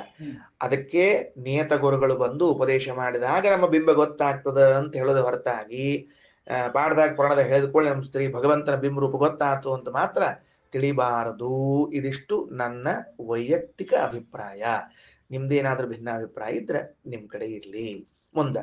ಯಾಕಂದ್ರೆ ಈಗ ಹೇಳ್ಬಾರ್ದು, ಪಾಠ ಮುಂದೆ ಹೋಗಲ್ಲ. ಆಮೇಲೆ ಇನ್ನಾದ ಮೇಲೆ ಸರಿ ಸಂತೋಷ, ಸ್ತ್ರೀ ರೂಪ ಅದ ಅಂತ ಹೇಳಿದ್ರಿ, ಏನೋ ಇಷ್ಟು ಸಾಧನದ ಒಂದು ವಾಕ್ಯ ಹೇಳಿದ್ರಿ, ನೀವು ಬಹಳ ಮಾತಾಡಿದ್ರೆ ಪ್ರಮಾಣಗಳನ್ನು ಕೊಟ್ಟು ಬಿಟ್ಟಿರಿ ಅಲ್ರ. ಬಿಡ್ರಿ, ಹೋಗ್ಕೋಲ್ದಕ್ಕ. ನಪುಂಸಕಲಿಂಗದ ಶಬ್ದ ಇದೆ, ಅದನ್ನ ಹೇಳಬೇಕೋ ಹೇಳಬಾರದು? ರೂಪ ಅಂತರೂ ಇಲ್ಲ, ನಿಶ್ಚಿತ ವಿಷಯ. ನಪುಂಸಕ ಅಂತ ಅನ್ನೋದಕ್ಕೆ ಅರ್ಥ ಏನು ಅಂದ್ರೆ ಪುರುಷ ಸಾಮರ್ಥ್ಯಹೀನ, ಸ್ತ್ರೀ ಸಾಮರ್ಥ್ಯಹೀನ ಅಂತ ಅರ್ಥ. ಅದಕ್ಕೆ ಅಷ್ಟೇ. ನಪುಂಸಕ ಅನ್ನೋ ಶಬ್ದಕ್ಕೆ ಅರ್ಥ ಏನು? ಪುರುಷ ಸಾಮರ್ಥ್ಯಹೀನ, ಸ್ತ್ರೀ ಸಾಮರ್ಥ್ಯಹೀನ ಅಂತ ಇಷ್ಟೇ ಅರ್ಥ ಹೊರತ ಬೇರೆದೇನಿಲ್ಲ. ಹಂಗಾರೆ ಹೆಂಗ ಭಗವಂತನಲ್ಲಿ ಹೆಂಗ ಬ್ರಹ್ಮ ಶಬ್ದ ಅದ, ಬೇರೆ ಬೇರೆ ಶಬ್ದಗಳು ಅವ, ಕರಿಬೇಕೋ ಬೇಡೋ ಅಂತಂದ್ರ ಅದಕ್ಕೆ ಶ್ರೀಮದಾಚಾರ್ಯ ಅಂತಾರ, ಅವಶ್ಯವಾಗಿ ಕರಿ. ಆ ಲಿಂಗಗಳಿಂದ ಕರೀರಿ, ಆದ್ರೆ ಆ ಲಿಂಗ ಅದ ಅಂತ ತಿಳಿಬೇಡ್ರಿ, ರೂಪ ಅದ ಅಂತ ತಿಳಿಬೇಡ್ರಿ. ಈ ಸ್ವಲ್ಪ ವ್ಯಾಘಾತ ಅಲ್ಲ, ನಿಮ್ಮ ಮಾತಿಗೆ ನೀವೇ ವಿರೋಧ ಮಾತಾಡ್ಕೊಂಡಂಗಲ್ಲ. ನಪುಂಸಕಲಿಂಗದಿಂದ ಕರೆಯಬಹುದಂತೆ, ಆದ್ರೆ ಅವನಲ್ಲಿ ನಪುಂಸಕತ್ವ ಇಲ್ಲಂತೆ. ಏನಂಗಂದ್ರೆ ಹೇಳೋಣಂತೆ, ಅದಕ್ಕೂ ವಿವರಣೆ ಕೊಡೋಣಂತೆ ಅಂತ ಕೆಳಗಿನ ಶ್ಲೋಕಗಳ ವಿವರಣೆ ಶುರುವಾಯಿತು. ಸ್ತ್ರೀ ರೂಪಶ್ಚೈವ ಪುಂರೋಪೋ ಯಸ್ಮಾನ್ ನಾರಾಯಣ ಸ್ಥಿತಃ. ಯಸ್ಮಾತ್ ಯಾವ ಕಾರಣಕ್ಕಾಗಿ ನಾರಾಯಣ ಪರಮಾತ್ಮನು ಸ್ತ್ರೀ ರೂಪ ಪುಂರೂಪಶ್ಚ ಸ್ಥಿತಃ ಏವ, ಸ್ತ್ರೀ ರೂಪದಲ್ಲೂ ಇದ್ದಾನ ಪುರುಷ ರೂಪದಲ್ಲೂ ಇದ್ದಾನ, ಅದಕ್ಕಾಗಿ ಪುಮಾನ್ ಸ್ತ್ರೀ ಇತಿ ಚ ವಾಚ್ಯ, ಅವನನ್ನ ಪುಮಾನ್ ಅಂತೂ ಕರೀರಿ, ಸ್ತ್ರೀ ಅಂತೂ ಕರೀರಿ. ಅಥೋ ವೈಲಕ್ಷಣ್ಯಾತ ನಚ ಉಚ್ಯತೆ. ಎರಡೂ ರೂಪ ಇದ್ದದ್ದರಿಂದಲೇನೆ ಕೇವಲ ಒಂದು ರೂಪ ಅಂತ ಕರೆಸಿಕೊಂಡವನು ಸರಿ ಹೇಳಿಲ್ಲ. ಯಾಕೆ? ವಿಲಕ್ಷಣ. ಕೇವಲ ಒಂದಲ್ಲವ, ಕೇವಲ ಒಂದಲ್ಲ, ಅವ ಎರಡೂ ವಿಲಕ್ಷಣ. ಅದು ಯಾಕಂದ್ರೆ ಲೋಕದಲ್ಲಿ ನಾವು ಕೇವಲ ಪುರುಷರಾಗಿದ್ದೇವೆ, ಸ್ತ್ರೀಯರು ಸ್ತ್ರೀಯರಾಗಿದ್ದಾರೆ, ಅವರು ಪುರುಷರಾಗಿಲ್ಲ, ನಾವು ಸ್ತ್ರೀಯರಾಗಿಲ್ಲ. ಇದು ಲೋಕ ವಿಲಕ್ಷಣ. ಆದ್ರಿಂದ ಯಾರು ಕೇವಲ ಪುರುಷ ಕೇವಲ ಸ್ತ್ರೀ ಅಂತಾರೆ ಅವರು ಸರಿ ಹೇಳಿದಂತೆ ಅಲ್ಲ. ಮುಂದ ವಿಷ್ಣೋಹೋ ನಪುಂಸಕ ಆಕಾರ ನೈವ ಅಸ್ತಿ ಕ್ವಚನ ಪ್ರಭೋಹೋ. ಎಲ್ಲೆಲ್ಲೆಲ್ಲೆಲ್ಲೂ ದೇವರಿಗೆ ನಪುಂಸಕ ರೂಪವಿಲ್ಲ. ಮತ್ತು ಲೋಕದಲ್ಲಿ ಹೆಂಗಮ್ಮ ನಪುಂಸಕ, ಅವ ಸ್ತ್ರೀ ನಪುಂಸಕಿ ಅಂತ ಹಿಂಗ್ ಕರೀತಾರಲ್ಲ. ಮತ್ತ ಅಂದ್ರೆ ಇವರು ಕರೆಸ್ಕೊಳ್ಬಹುದು, ಒಳಗಿದ್ದ ಭಗವಂತ ಅವ ನಪುಂಸಕ ಅಲ್ಲ. ಮತ್ ಹಂಗಾರಿ ಶಬ್ದ ಪ್ರಯೋಗ ಹೆಂಗ? ಸರ್ವಶಬ್ದ ವಾಚ್ಯ ಅಂತೀರಿ, ಸರ್ವಶಬ್ದ ವಾಚ್ಯ ಅಂತೀರಿ. ನಪುಂಸಕ ಶಬ್ದ ಹೆಂಗ್ ವಾಚ್ಯ ಮಾಡೋದು ಅಂತಂದ್ರೆ ಕರೆಕ್ಟ್. ಸ್ತ್ರೀಯಲ್ಲಿರುವಂತಹ ಪುರುಷನಲ್ಲಿರುವಂತಹ ದೋಷ ಅವನಲ್ಲಿ ಇಲ್ಲ, ಆದ್ರಿಂದ ಅವನ ನಪುಂಸಕ. Very good. ಏನು ನಪುಂಸಕ ಅಂದ್ರೆ ಹೆಂಗ? ಸ್ತ್ರೀಯರಲ್ಲಿದ್ದ ದೋಷ ಪುರುಷರಲ್ಲಿದ್ದ ದೋಷಗಳು ಅವನಲ್ಲಿ ಇಲ್ಲ. ಈಗ ಭಗವಂತ ನಪುಂಸಕ ಅಂತಂದಾಗ ಸ್ತ್ರೀಯರಲ್ಲಿ ಒಂದು ದೋಷ ಇರ್ತದೆ, ಆ ದೋಷ ಅವನಲ್ಲಿಲ್ಲ. ಮತ್ತೆ ಪುರುಷರಲ್ಲಿ ಒಂದು ದೋಷ ಇರ್ತದೆ, ಅದು ಇರೋದಿಲ್ಲ. ಏನದು? ತಥಾಪಿ ಅರಾಗ ಆಕೃಷ್ಟತ್ವ ತತ್ ಶಬ್ದೈರಪಿ ಶಬ್ದತೆ ಕಥ್ಯತೆ. ಅರಾಗ ಆಕೃಷ್ಟತ್ವಾತ್, ಸ್ತ್ರೀಯರಲ್ಲಿ ಪುರುಷರಲ್ಲೊಂದೇನು ಅನುರಾಗ ಇದೆ. ಆಚಾರ ಬಹಳ ಎಳೆ ಎಳೆ ಬಿಡಿಸ್ತಾರೆ, ಅಷ್ಟು ನೀವು ತಲೆ ಒಳ್ಳೆ ಹೋಗ್ಲಿಕ್ಕೆ ಸಾಧ್ಯನೇ ಇಲ್ಲ. ಸ್ತ್ರೀಯಲ್ಲಿ ಒಂದು ಅನುರಾಗ ಇದೆ, ಪುರುಷನಲ್ಲಿ ಒಂದು ಅನುರಾಗ ಇದೆ. ಏನ್ ಅನುರಾಗ ಇದೆ? ಡಿಪೆಂಡೆನ್ಸಿ ಮೊದಲನೇದು. ಈ ಪುರುಷ ಸ್ತ್ರೀಯನ್ನ ಡಿಪೆಂಡ್ ಮಾಡ್ಕೊಂಡೇ ಇರ್ಬೇಕವ, ಅವಂಗ ಅನುರಾಗ ಅದು ಸ್ತ್ರೀಯಲ್ಲಿ. ಸುಮ್ಮನೆ ಹೆಸರಷ್ಟೇ, ನಾನು ಇನ್ಮೇಲೆ ಪ್ರೀತಿ ಮಾಡ್ತೀನಿ, ನಾನು ಇನ್ ಪ್ರೀತಿ ಮಾಡ್ತೀನಿ ಅಂತ ಅದ್ದೇ ತರ ಹೊರತಾಗಿ ಡಿಪೆಂಡೆನ್ಸಿ, ಇಂಡಿಪೆಂಡೆನ್ಸಿ ಇಲ್ಲ ಅಲ್ಲಿ. ಹೆಣ್ಣು ಅಷ್ಟೇ, ನಾನು ಭಾಳ ಪ್ರೀತಿಸ್ತೀನಿ ಅಂದ್ರೆ ಡಿಪೆಂಡೆನ್ಸ್ ಅಷ್ಟೇ, ಇದು ಇನ್ನೇನಿಲ್ಲ ಅಲ್ಲಿ. ಅನುರಾಗ, ಈ ಪುರುಷ ಸ್ತ್ರೀಯರ ಮಧ್ಯದಲ್ಲಿರುವಂತಹ ಅನುರಾಗಗಳೇನಿವ ಪರಸ್ಪರ ಆಕರ್ಷಣೆ ಅಂತೇನದಲ್ಲ, ಈ ಆಕರ್ಷಣೆ ಭಗವಂತನಲ್ಲಿ ಇಲ್ಲ. ಅದು ದೋಷಕ್ಕೆ ಕಾರಣ. ಹಂಗಾಗಿ ಬಿಟ್ರೆ ಭಗವಂತನ ಸ್ವಾತಂತ್ರ್ಯ ಎಂದೋ ಭಾವಿಯಲ್ಲಿ ಮುಳುಗಿ ಹೋಗ್ಬಿಡ್ತದ. ಅವ ಲಕ್ಷ್ಮೀದೇವಿಯಲ್ಲಿ ಆಕರ್ಷಿತನಾಗಿ ಕುತ್ಕೊಂಡ್ಬಿಟ್ರೆ ಮುಂದ್ಗತಿ ಏನೊಂದು, ಮುಂದೇನೋ ಒಂದು ಗತಿ. ಅವ ಡಿಪೆಂಡೆಂಟ್ ಆಗ್ಬಿಡ್ತಾನ ಅವ ಪುಣ್ಯಾತ್ಮ. ಆದ್ದರಿಂದ ಅನುರಾಗ ವರ್ಜಿತತ್ವ ಭಾರಿ ವಿಚಿತ್ರವಾದ ವ್ಯಾಖ್ಯಾನ ಶ್ರೀಮದಾಚಾರ್ಯರು. ಒಂದು ನೆನ್ಪಿಟ್ಕೊಳ್ಬೇಕು, ಯಾವಾಗೂ ಆಕರ್ಷಣೆಗಳು ಹೆಂಗಿರ್ತದ ಅಂತಂದ್ರೆ ಸಹಜವಾಗಿ 99.99 ಅಪವಾದವನ್ನು ಹಿಡ್ಕೊಂಡು ಮತ್ತೆ ಜಗಳಕ್ಕೆ ಬರಬೇಡ್ರಿ, ನಾತ ಬಯಸ್ಕೋಬೇಡ್ರಿ. ವಿರುದ್ಧ ಲಿಂಗಗಳಲ್ಲಿ ಆಕರ್ಷಣೆಗಳು ಇರ್ತದ, ಸಹಜವಾದದ್ದು, ಲೋಕ ಪ್ರವೃತ್ತಿ. ಸಮಾನ ಲಿಂಗಗಳಲ್ಲಿ ಆಕರ್ಷಣೆ ಇರ್ತದ ಎಂಬುದು ಅಪವಾದ, ದುಷ್ಟ, ದೋಷ, ಮಹಾ ಅಬದ್ಧ. ಭಾಗ ಹಾಕ್ರೆ ಒಂದು ತಗೊಂಡು ಹೋಗಿ. ಸಹಜವಾಗಿ ಹೇಳೋದೇನು ಅಂದ್ರೆ ವಿರುದ್ಧ ಲಿಂಗಗಳಲ್ಲಿ ಆಕರ್ಷಣೆ ಹೆಚ್ಚು. ಯಾವುದೇ ನೋಡ್ರಿ ಲೋಕದಲ್ಲಿ ಯಾವುದೇ ವಿಚಿತ್ರವಾದದ್ದು, ಆ ವಿರುದ್ಧ ಲಿಂಗಗಳಲ್ಲಿ ಆಕರ್ಷಣೆ ಇದ್ದದ್ರಿಂದಲೇನೆ ಆಕರ್ಷಣೆ ಎನ್ನುವಂತಹದ್ದು ನಮಗೆ ಡಿಪೆಂಡೆನ್ಸ್ ಅಂದ್ರೆ ಅದನ್ನ ಪರಾಧೀನತೆಯನ್ನು ತಂದುಕೊಡ್ಲಿಕ್ಕತ್ತದ. ಅರ್ಥ ಆಯ್ತಾ ವಿಷಯ ಹೇಳಿಕತ್ತದೇನಂತ ಹೇಳಿ? ಅಂದ ಮೇಲೆ ನಾವು ಯಾಕೆ ಪರಾಧೀನರಾಗಿದ್ದೇವೆ ಅಂದ್ರೆ ನಮಗೆ ಅನುರಾಗ ಆಕರ್ಷಣೆ ಪರಾಧೀನಕ್ಕೆ ತಂದು ಹಾಕಿದೆ.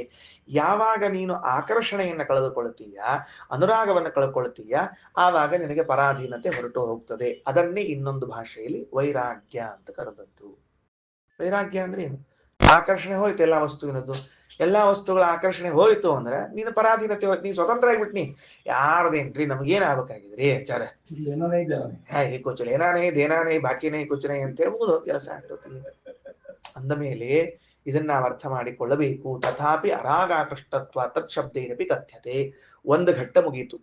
ಭಗವಂತನನ್ನ ಪುರುಷನೂ ಅಂತೂ ಹೇಳ್ರಿ, ಸ್ತ್ರೀ ಅಂತೂ ಹೇಳ್ರಿ, ನಪುಂಸಕ ಅಂತ ಹೇಳ್ಬೇಡ್ರಿ, ವಾಕ್ಯಾರ್ಥಕ್ಕೆ ನಿಲ್ಬೇಡ್ರಿ. ಕೇವಲ ಸ್ತ್ರೀ ಅಂತ ತಿಳ್ಕೊಂಡು ಹೆಣ್ಮಕ್ಳೆಲ್ಲ ವಾಕ್ಯಾರ್ಥಕ್ಕೆ ನಿಲ್ಬೇಡ್ರಿ, ಕೇವಲ ಪುರುಷ ಅಂತ ಗಂಡು ಮಕ್ಕಳು ವಾಕ್ಯಾರ್ಥಕ್ಕೆ ನಿಲ್ಬೇಡ್ರಿ. ಯಾಕಂದ್ರೆ ನಿಮ್ ವಾಕ್ಯಾರ್ಥವನ್ನು ನೋಡಿ ದೇವರು ನಕ್ಕೋತ್ ಕೂತಿರ್ಬಾರ್ದು ಅಷ್ಟ. ಏನ್ ಜಗಾಡ್ತಾವಳು, ನಾ ಎರಡು ಇದ್ದೀನಿ ಬಿಡ್ರಿ ಅಂತ ಅವ ಅನ್ಲಿಕ್ಕೆ ಹೋಗ್ಬಾರ್ದು. ಅದಕ್ಕೆ ಹಂಗ್ ಮಾಡ್ಬೇಡ್ರಿ ಅಂತ ಇಷ್ಟು ತಿಳಿಸಿಕೊಟ್ರು. ಇನ್ನು ಮುಂದೆ ಹಿಂದಿನ ಮಾತಿನಲ್ಲಿ ಬಂದ ಅಂಶವನ್ನ ಮತ್ತೆ ತಗೊಳ್ತಾರೆ. ಈಗ ಏನಂತಂದ್ರೆ ಪ್ರಮಾಣ ಉದಾಹರಣೆ ಮಾಡ್ಲಿಕ್ಕೆ ಗರುಡ ಪುರಾಣದ ವಾಕ್ಯ. ನಾರಾಯಣಾದಿ ರೂಪೇಣ ಪಂಚದೈಶ ಹರಿಸ್ಥಿತ. ನಾರಾಯಣಾದಿ ರೂಪಗಳಿಂದ ಪಂಚದ ಭಗವಂತನಿದ್ದಾನೆ. ತನ್ನಾಮಭಿಶ್ಚ ಸ್ತ್ರೀ ರೂಪೈಹಿ. ನೋಡ್ರಿ, ಬಹಳ ಸ್ವಾರಸ್ಯ, ಇದು ತುಂಬಾ ಅಪರೂಪದ ವಿಷಯ. ನಾರಾಯಣ ಅಂತನ್ನುವಂತಹ ಹೆಸರಿನಿಂದ ಸ್ತ್ರೀ ರೂಪದಲ್ಲಿದ್ದಾನೆ. ತನ್ನಾಮಭಿಶ್ಚ, ಅದೇ ಹೆಸರು ನಾರಾಯಣಿ ಅಂತ ಕರಿಬೇಕು. ನಾರಾಯಣ ಇದ್ದದ್ದಕ್ಕೆ ವಾಸುದೇವಗೆ ಏನ್ ಕರಿಬೇಕು ಅಂತ ಗೊತ್ತಿಲ್ಲ ನನಗೆ, ಯಾಕಂದ್ರೆ ವಾಸುದೇವ ರೂಪದ ಸ್ತ್ರೀಲಿಂಗ ಶಬ್ದ ಏನಾಗ್ತದೆ ನಂಗೆ ಕಲ್ಪನಾ ಇಲ್ಲ, ಅದರಿಂದ ನಾನು ಹೇಳಲ್ಲ. ಸಂಕರ್ಷಣ ಶಬ್ದಕ್ಕೆ ಸಾಂಕರ್ಷಣಿ ಅಂತ ಕರಿಬಹುದೇನೋ. ಸಾಂಕರ್ಷಣಿ, ಆಮೇಲೆ ಮತ್ತೇನೋ ಪ್ರಾದ್ಯುಮ್ನಿ, ನಾರಾಯಣಿ, ಸಾಂಕರ್ಷಣಿ, ಪ್ರಾದ್ಯುಮ್ನಿ. ಅನಿರುದ್ಧಿಗೆ ಏನ್ ಕರೀತಾರೆ ಮತ್ತೆ ವಾಸುದೇವ ಏನ್ ಕರೀತಾರೆ ಗೊತ್ತಾಗಿಲ್ಲ. ಅದರಿಂದ ಒಟ್ಟು ಆ ಹೆಸರಿನಿಂದ ಸ್ತ್ರೀ ರೂಪಗಳು ಇರ್ತದೆ ಭಗವಂತನದ್ದು. ತುಂಬಾ ಹೊಸ ಅಂಶ, ತುಂಬಾ ಹೊಸ ಅಂಶ. ನಾವು ಅನಿರುದ್ಧ ಪ್ರಥಮ ಸಂಕರಣ ವಾಸುದೇವ ನಾರಾಯಣ ಅಂತ ಪುಲ್ಲಿಂಗ ಶಬ್ದಗಳನ್ನು ಬರೆದುಕೊಂಡು ಭಗವಂತನ ಪುರುಷ ರೂಪಗಳ ಚಿಂತನೆ ಮಾಡಿದರೆ, ಸ್ತ್ರೀಯರು ನಾರಾಯಣಿ, ಸಂಕರ್ಷಣಿ, ಪ್ರಾದ್ಯುಮ್ನಿ ಅಂತ ತಿಳಿದುಕೊಂಡು ಹೇಳಿ ಸ್ತ್ರೀ ರೂಪದ ಭಗವಂತನ ಉಪಾಸನೆ ಮಾಡಿದರೆ ದೋಷ ಅಲ್ಲ. ಹೊಸ ಅಂಶ, ಅಡಿಷನಲ್ ಶೀಟ್ ಇದು ನಿಮ್ಗ. ಎಲ್ಲೆಲ್ಲಿ ಪುರಾಣಗಳಲ್ಲಿ ಕೋಶಗಳಲ್ಲಿ ಅವ ಅಂತ ಹೇಳ್ತಿರ್ತಾರಲ್ಲ, ಅಲ್ಲೆಲ್ಲಿ ಸ್ತ್ರೀ ಇರ್ಬೇಕಾದ್ರೆ ಆ ಸ್ತ್ರೀ ರೂಪಗಳನ್ನ ಚಿತ್ರ ಮಾಡ್ಲಿ, ಏನ್ ಬಾಧಕ ಅಲ್ಲದೇನು, ದೋಷ ಎಲ್ಲ ಇದ್ದೇ ಇರ್ತಾನ. ಅವ ಎಲ್ಲಿ ಸರ್ವತ್ರ ವ್ಯಾಪ್ತನಾದವ, ಎಲ್ಲಿ ಇಲ್ಲ ಅಂತ ತಿಳಿಬೇಡ್ರಿ. ಅದರಿಂದ ಸ್ತ್ರೀ ರೂಪೈ ಸಮೇತಿ ಸ್ವೈಸ ಕೇಶವ, ಸ್ವೈಹಿ ರೂಪೈಹಿ, ತನ್ನ ಸ್ತ್ರೀ ರೂಪಗಳಿಂದ ಸಹ ಕೇಶವ ಪರಮಾತ್ಮನು ಸಮೇತಿ ಹೊಂದುತ್ತಾನೆ. ತನ್ನ ನಾರಾಯಣಿ ಎಂಬ ಸ್ತ್ರೀ ರೂಪ, ನಾರಾಯಣ ಎಂಬ ಪುರುಷ ರೂಪ ಕೂಡ್ಕೋತದ. ವಾಸುದೇವ ಎಂಬ ಪುರುಷ ರೂಪ, ವಾಸುದೇವ ಎಂಬ ಸ್ತ್ರೀ ರೂಪ, ಸಂಕರ್ಷಣ ಎಂಬ ಸ್ತ್ರೀ ರೂಪ, ಸಂಕರ್ಷಣಿ ಎಂಬ ಸ್ತ್ರೀ ರೂಪ, ಪುರುಷ ರೂಪಗಳು ಹೊಂದ್ಕೋತ ಹೋಗ್ತಾವ. ಮಜಾ ನೋಡ್ರಿ. ಈ ರೂಪಗಳು ಹಿಂಗ ಕೂತ್ಕೊಂಡಾಗ, ಹಿಂಗ ತನ್ನದ ರೂಪವನ್ನ ತಾನು ಹಿಂಗ್ ಹಿಡ್ಕೊಂಡು ಕೂತಿರುವಾಗ, ವಿಹಾರ ಮಾಡ್ತಾ ಇರುವಾಗ, ಅದು ಒಂದು ರಥದಲ್ಲಿ ಕೂತಿರ್ತಾನಂತ ಪರಮಾತ್ಮ. ಯತ್ ಸ್ಯಂದನಂ ವಹಂತೇತೆ ದೇವಾ ಭಾರ್ಯಾ ಸಮನ್ವಿತಾ. ದೇವತೆಗಳು ತಕ್ಷಣದಲ್ಲಿ ಹೆಂಡತಿಯನ್ನು ಕರೆದೇನೆ, ಬಾ ಲಘು ಬಾ, ಇದೊಂದು ಸೇವಾ ಸಿಕ್ಕದ್ ನಮಗ ಅಂತಂದು ಹೆಂಡತಿನ ಕರೆದು, ಆಕೆ ಹೆಂಡತಿನೂ ಅಷ್ಟೇ ಉತ್ಸಾಹದಾಗ ಇರ್ತಾಳ್ರಿ. ಸೇವಾ ಸಿಕ್ಕದ ಅಂದ್ರೆ ಅಷ್ಟೇ ಉತ್ಸಾಹದಿಂದ ಬರ್ತಿರ್ತಾಳ. ನೀವು ಮಾಡ್ಕೊಳ್ರಿ, ನಮ್ಗೆ ಬಾತ್ರಗೆ ಪ್ರಸಾದ ತಂದ್ಕೊಡ್ರಿ ಕೂತ್ಕೊಂಡು ಹಿಂಗೆಲ್ಲ ಹೇಳ್ತಿರೋದಿಲ್ಲ. ತಕ್ಷಣಕ್ಕೆ ಅವರು ಬರ್ತಾರೆ. ತಪ್ಪರಿ ಅಷ್ಟ, ಉಳ್ದೇನಿಲ್ಲ. ಅದಕ್ಕ ಬಾಳ ಸೇವಾ ಅಂತೀವಿ, ಮದ್ವೆಳಿಕ್ ಹೋಗ್ಬೇಡ್ರಿ. ಹಂಗಿರ್ತಾವ, ರಗಡ್ರಿರ್ತಾವ. ಹಂಗ ಅದಕ್ಕೆ ಬಂದ್ಬಿಟ್ರೆ ತಕ್ಷಣಕ್ಕೆ ಬರ್ತಾಳ ಹೆಂಡತಿ. ಬಂದು ಏನಂತಾಳ, ದೇವಾಹ ಭಾರ್ಯಾ ಸಮನ್ವಿತಾಹ, ಹೆಂಡತಿಯಿಂದ ಕೂಡಿಕೊಂಡು. ಅದಕ್ಕೇನೆ ದೇವತೆಗಳನ್ನ ನಿಯತ ಪತಿಪತ್ನಿಯರು ಅಂತ ಕರೆಯುವುದು. ಎಂದೂ ಒಬ್ಬರ ಮನಸ್ಸಿಗೆ ವಿರುದ್ಧವಾಗಿ ಇನ್ನೊಬ್ಬರ ಮನಸ್ಸಿನಲ್ಲಿ ನಡ್ಕೊಳ್ಳುವುದಿಲ್ಲ. ಏಕಚಿತ್ತತ ಅಂತನ್ನೋದು ಇದ್ದದ್ದಕ್ಕೇನೆ ನಿಯತ ಪತಿಪತ್ನಿಯರು. ಏಕಚಿತ್ತತ, ಗಂಡನ ಮನಸ್ಸಿನಲ್ಲಿ ಏನ್ ಬರ್ತದೋ ಹೆಂಡತಿಯ ಮನಸ್ಸಿನಲ್ಲಿ ಅದೇ ಬರ್ತದೆ, ಹೆಂಡತಿಯ ಮನಸ್ಸಿನಲ್ಲಿ ಏನಿದೆಯೋ ಗಂಡನ ಮನಸ್ಸಿನಲ್ಲಿ ಅದೇ ಇರ್ತದೆ. ಹಿಂಗಾಗಿಯೇ ಅದು ಏಕಚಿತ್ತತ ಬಂದ ಸೃಷ್ಟಿಯೊಳಗೆ ಬಂದ್ಬಿಡ್ತಾರೋ. ಸರಳವಾಗಿ ಸಾಧನೆ ಮಾಡ್ಕೊಂಡು ಸರಳವಾಗಿ ಮೋಕ್ಷವನ್ನು ಹೊಂತಾರೆ ಇವು. ಮತ್ತ ಅದಕ್ಕೆ ಅಧಿದೈವೇ, ಇದಿಷ್ಟು ಏನು ಅಂದ್ರೆ ಅಧಿದೈವದಲ್ಲಿ ಇಷ್ಟು ಅವ್ರ ಗಂಡ ದೇವತೆಗಳೆಲ್ಲ ಬಂದು ತಾವೇ ಅಂದ್ರ ಪ್ರಾಯ ನನಗನಿಸ್ತದೆ ಅಶ್ವರೂಪವನ್ನ ತೆಗೆದುಕೊಳ್ತಾರೆ ಅವರೆಲ್ಲ. ದೇವತೆಗಳು, ದೇವತಾ ಸ್ತ್ರೀಯರು. ಏನ್ ಆನಂದ ಇರ್ಬೇಡ್ರಿ, ಊಹಾ ಮಾಡ್ಕೊಳ್ಳಿಕ್ಕೂ ಸಾಧ್ಯ ಇಲ್ಲ. ರಥ ಹಿಂಗ್ ನಿಂತ್ಕೊಂಡದ, ಮೇಲ್ಗಡೆಗೆ ನಾರಾಯಣ ಕೂತಿದ್ದಾನೆ, ಗಂಡು ಹೆಣ್ಣಿನ ಎರಡು ರೂಪದಲ್ಲಿ ಕೂತಿದ್ದಾನೆ, ದಂಪತಿಗಳಾಗ್ಬಿಟ್ರಿ. ಈಗ ಆ ವಿಹಾರವನ್ನ ಮಾಡಬೇಕು ಅಂತ ಹೊರಟಾಗ ದೇವತೆಗಳು ಟಕ ಟಕ ಟಕ ಟಕ ಬಂದು ಕುದುರೆಯಾಗಿ ನಿಂತ್ಕೊಂಡ್ಬಿಡ್ತಾರೆ. ಎಲ್ಲಿಂದ? ಬ್ರಹ್ಮವಾಯುಗಳಿಂದ ಪ್ರಾರಂಭ ಮಾಡಿಕೊಂಡು. ವಾಯುದೇವರು ಇರುವುದಿಲ್ಲ ಅಲ್ಲ. ಈಗ ಸೃಷ್ಟಿ ಅಂದ್ರೆ ಮೋಕ್ಷದ ಹೊರಗಿದ್ರೆ ವಾಯುದೇವರು ಇರ್ತಾರೆ, ಮೋಕ್ಷದ ಒಳಗಾದ್ರೆ ಅವರು ಇರೋದಿಲ್ಲ. ವಾಯುದೇವರು ಭಾರತೀ ದೇವಿ, ಗರುಡಶೇಷರುದ್ರ ದೇವರು ಅವರ ಪತ್ನಿಯರು ಸರ ಸರ ಸರಸರ ಬಂದು ಕುದುರೆಗಳಾಗಿ ನಿಂತುಕೊಂಡು ಸಾವಿರಾರು ಕುದುರೆಗಳನ್ನ ಹೂಡಿದ ಒಂದು ರಥ. ಎಂತಹ ಮನೋವೇಗದಲ್ಲಿ ಹೋಗಬೇಡ, ಅಥವಾ ಆ ಸಾರೋಟಿನಲ್ಲಿ ಕುಳಿತುಕೊಂಡು ಹೋಗುವಾಗ ಅದು ಎಂಥ ವೈಭವ ಇರಬೇಡ. ಅದು ಮುಂದ ಇವ ಸಂಸಾರದಾಗ ಕತ್ತಿ ಭಾರ ಹೊರಿತಾನ ಅಂತ ಇಟ್ಕೊಂಡ್ ಹೇಳಿ ಮೊದಲೇ ಕುದುರೆ ರಥದಾಗ ಕೂಡ್ಸಿರ್ತಾರ ಅವನ್ನ ಎದುರುಗೊಳ್ಳೋ ದಿವಸ ಇದನ್ನ ವರನ್ನ ರಥದಾಗ ಕೂತಿರ್ತಾನವ ಏನ್ ಅವ್ನ್ ನೋಡ್ಬೇಕು ವೈಭವ ಹಿಂಗ್ ಹಿಂಗ್ ನೋಡ್ತಿರ್ತಾನ ಪೇಟ ಹಾಕೊಂಡಿರ್ತಾನ ಎಡಕ್ ಬಲಕ್ಕಿದ್ದವ್ರು ಬ್ಯಾಂಡ್ ಬಾಜಾ ಬರೆಸ್ತಿರ್ತಾರ ಅಪ್ಪಿ ಕೊನೆ ದಿವ್ಸ ಅಪ್ಪಿ ನಿಂದ ಏನ್ ಮಜಾ ಮಾಡ್ತಿ ಮಾಡಂತ ಹಿಂಗ್ ಹೇಳ್ತಿರ್ತಾರ. ಅದಕ್ಕ ಮದುವೆ ಒಳಗ ಅಂತಃಪಟ ಹಿಡಿದಾಗ ಹೇಳ್ತಿರ್ತಾರಂತ ಸುಮುಹೂರ್ತೆ ಸಾವಧಾನ್ ಸಾವಧಾನ್ ಓಡ್ ಹೋಗ್ಲಿಕ್ಕೆ ಕೊನೆ ಚಾನ್ಸ್ ಅದ ಮುಂದಿಲ್ಲ ಓಡ್ ಹೋಗ್ತಿರ್ ಹೋಗ್ಬಿಡು ಆಮೇಲೆ ಸಿಕ್ಕಾಕೊಂಡ್ರೆ ಮಳೆ ಬರೋದಿಲ್ಲ ಅಂತ. ಅದಕ್ಕೆ ಅವೆಲ್ಲ ಹಿಂಗ ಅಧಿದೈವೇ ತಥಾಧ್ಯಾತ್ಮೆ ಅದೇ ರೀತಿಯಾಗಿ ಇದು ಅಧಿದೈವದಲ್ಲಿ. ಇನ್ನು ಅಧ್ಯಾತ್ಮೆ ನಮ್ಮ ದೇಹದಲ್ಲೂ ಕೂಡ ಸ್ವಲ್ಪ ಒಂದು ಸೆಕೆಂಡ್ ಮರಿಬೇಡ್ರಿ, ಒಂದ್ ಸೆಕೆಂಡ್ ನೆನಪಿಟ್ಕೊಳ್ರಿ. ಈ ದೇಹವನ್ನ ಶ್ರೀಮದ್ ಆಚಾರ್ಯರು ಉಪನಿಷತ್ತು ರಥ ಅಂತ ಹೇಳ್ತಾ ಇದ್ದಾರೆ. ಒಂದ್ ಕ್ಷಣ ಒಂದು ವಿಚಾರ ಮಾಡ್ರಿ, ಸುಮ್ಮನೆ ಒಂದ್ 10 ಹೆಜ್ಜೆ ನೀವು ಹಿಂಗೆ ಇಲ್ಲಿಂದ ಅಲ್ಲಿವರೆಗೆ ನಡೀತಾ ಇದ್ದೀರಿ ಅಂತ ಅನ್ನುವಾಗ ಇದು ನಾನು ನಡೀತಾ ಇಲ್ಲ, ಇದು ರಥ ಹೋಗ್ತಾ ಇದೆ ಅಂತ ಅನುಸಂಧಾನ ಮಾಡಿದ್ರೆ ದೇವರಿಗೆ ರಥೋತ್ಸವ ಮಾಡಿಸಿದ ಪುಣ್ಯ. ಏನೂ ಮಾಡ್ಬೇಡ್ರಿ, ನೀವು ರೊಕ್ಕ ಖರ್ಚು ಮಾಡ್ಲಿಕ್ಕೆ ಹೋಗ್ಬೇಡಿ. ಯಾಕಂದ್ರೆ ನಾವು ಟಕಪು ಮಂದಿ ಭಾಳ ಇದ್ದೀವಿ, ನಾವು ಫ್ರೀ ಆಫ್ ಕಾಸ್ಟ್ ಒಳಗೆ ಲೆಕ್ಕ ಮಾಡೋರು ನಾವೆಲ್ಲ ಯಾವಾಗ್ಲೂ. ಅದಕ್ಕ ಫ್ರೀ ಆಫ್ ಕಾಸ್ಟ್ ಅನ್ಕೊಳ್ಳೋ ನೆನಪಾತ ಆಮೇಲೆ ಹೇಳ್ತೀನಿ ಭಾಳ ಮಜಾ ಅದ. ಬರೀ 1 ಪೈಸಾ ಖರ್ಚು ಮಾಡ್ತಿರಂಗಿಲ್ಲ ಅಂತ ಭಾರಿ ಶಳೆ ಇದ್ದಂತವ, ಅವನ ಕಥೆ ಹೇಳ್ತೀನಿ ಮುಂದೆ. ಆತ ಏನಾತು, ಈ ದೇಹ ಇದೆಯಲ್ಲ ಇದು ರಥ.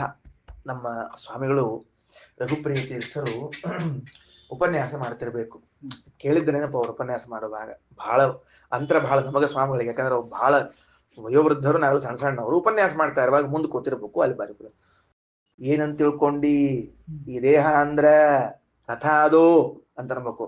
ಅವ್ ಸ್ವಲ್ಪ ಉತ್ತರ ಕರ್ನಾಟಕದ ಭಾಷಾ ಗೊತ್ತ ಹೇಳೋದು, ಹುಚ್ಚುಗಳು ಹಿಂಗ ಅಂಗಾರಕ್ಷೆ ಅಂತ ಹೆಚ್ಚುಗಳು ಬಿಟ್ಟು ಹಿಂಗ್ ಬಳ್ಕೊಂಡಿರ್ತಾವಂತ, ಏನ್ ದೊಡ್ಡವ ಎಲ್ಲರ ಅಂತ ಹಿಂಗ್ ಬೈಬೇಕು ನಮ್ಮ ಸ್ವಾಮಿಗಳು. ಹೆಣ್ಮಕ್ಳು ಕುಂಕುಮ ಹಿಂಗ ಗುಂಡ್ ಹಚ್ಕೊಂಡ್ರೆ ಬೈತಿದ್ರು ಸ್ವಾಮಿಗಳು. ಅಲ್ರೋ ಇದು ರಥ, ರಥದ ಮೇಲೆ ಧ್ವಜ ಹಿಂಗ ಉದ್ದಕ್ಕಿರ್ಬೇಕು ಹಿಂಗ ಅಡ್ಡಿರ್ಬೇಕು ಹೇಳ್ರಿ ನೋಡಂತ. ಎಲ್ಲರ ರಥದೊಳಗೆ ಧ್ವಜ ಅಡ್ಡದ ಅಂದ್ರ ಯುದ್ಧ ಸೋತ ಬಂದಾನಂತ ಅರ್ಥವ, ಹೌದಿಲ್ಲ? ಮತ್ತ ರಥದಾಗ ಹೆಂಗಿರ್ತ, ಮತ್ತೆ ಯುದ್ಧ ಸೋತ ಬಂದ್ಮೇಲೆ ಅದನ್ನ ಧ್ವಜ ತೆಳಗಿಳಿಸ್ಬೇಕು ಅಥವಾ ಹಿಂಗ್ ಮಾಡ್ಬೇಕು ಅಂತ ನಿಯಮ. ಹಿಂಗಿತ್ತು ಅಂದ್ರ ಗೆದ್ದಿತ್ತು ಅಂತ ಅರ್ಥ ಅದಕ್ಕೆ. ಆಮೇಲೆ ನಿಮ್ ದೇಹ ಇದು ರಥ ಅಂದ್ಮೇಲೆ ಹಿಂಗ್ ಹಚ್ಕೋಬೇಕು, ಧ್ವಜ ಮೇಲೆ ಇರ್ಬೇಕು, ಹೊರತಾಗಿ ಹಿಂಗ್ ಅಡ್ಡ ಬೆಳ್ಕೊಂಡೆ ಹಿಂದುಂಡ್ ಹಚ್ಕೊಂಡೆ ಕುಂಕುಮ ಹಿಂಗ್ ಹಚ್ಕೊಂಡೆ ಹಂಗೆಲ್ಲ ಹಚ್ಕೋಬಾರದು ಅಂತ ನಮ್ಮ ಸ್ವಾಮಿಗಳು ಬೈತೀವಿ. ಅದಕ್ಕೆ ಗೋಪೀಚಂದನ ಅಂಗಾರಕ್ಷತೆಗಳು ಊರ್ಧ್ವಮುಖವಾಗಿರ್ತದ. ಊರ್ಧ್ವ ಪುಂಡ್ರ ನಮ್ ಧ್ವಜ ಮೇಲ್ಮುಖವಾಗಿ ಹಾರ್ಲಿಕ್ಕತ್ತದ ಅಂತ ಅರ್ಥ. ಏಷ ದೇಹೋ ಜೈತ್ರ ರಥ, ಇದು ಜೈತ್ರ ರಥ, ಜಯಶೀಲವಾದ ರಥ. ನೆನಪಿಟ್ಕೊಳ್ರಿ, ಉಪನಿಷತ್ತೇ ಬರ್ತದೆ, ಇನ್ನೊಂದ್ ಕಡೆ ಬರ್ತದೆ, ಇಲ್ಲೇ ಬರ್ಬೋದು, ಮುಂದೆ ಕೊನೆಗೆ ಬರ್ತದೆ. ಜೈತ್ರ ರಥ ಅಂದ್ರೆ ಜಯಶೀಲವಾದ ರಥ. ಇದು ಈ ರಥದಲ್ಲಿ ಏರಿದ ಮೇಲೆ ಗೆದ್ದೇ ಬರ್ಬೇಕವ. ಏನ್ ಮಾಡ್ಬೇಕವ, ರಥದಲ್ಲಿ ಏರಿದವನು ಗೆದ್ದೇ ಬರ್ಬೇಕು, ಹೊರತಾಗಿ ಸೋತು ಬರುವಂಗಿಲ್ಲ. ಯಾಕ, ರಥ ಎಂಥ ರಥದಾಗ ಕೂತಾನವ, ಜಯಶೀಲವಾದ ರಥದಲ್ಲಿ ಕೂತಿದ್ದಾನ. ಸುಭದ್ರೆಯನ್ನ ಅರ್ಜುನ ಕರೆದುಕೊಂಡು ಹೊಂಟಿದ್ದಂತ, ಭಾಷಾದೊಳಗ ಪಾಠದೊಳಗೆ ಹೇಳಿಕತ್ತೀನಿ ಅಂತ ಹಂಗೆ ಹೇಳಿಕತ್ತೀನಿ. ಕರ್ಕೊಂಡು ಹೊಂಟಿದ್ದಂತ, ಅವ ಕರ್ಕೊಂಡು ಹೋಗೋ ಕೆಲಸ ಪೂರ್ಣ ಆಗ್ಬೇಕಾಗಿತ್ತು ಕೃಷ್ಣನ ಪ್ರಕಾರ. ಸುಭದ್ರ ಮುಟ್ಟಬೇಕಾಗಿತ್ತು ಅವನಿಗೆ. ಏನ್ ಹೇಳ್ದ ಗೊತ್ತೇನ್ರಿ, ವಿಪ್ರಥು ಅಂತ ಒಬ್ಬ ಇದ್ದ, ಯಾದವ ಬಂದಿದ್ದ ಪ್ರವಚನ ಹೇಳಿ. ಅವಂಗ್ ಹೇಳಿದ್ನಂತ, ಅರ್ಜುನಗ ನನ್ನ ರಥ ಕೊಡು, ಬೇರೆ ರಥ ಕೊಡಬೇಡ, ನನ್ನ ರಥ ಕೊಡು ಅಂತ ಹೇಳಿದಂತ.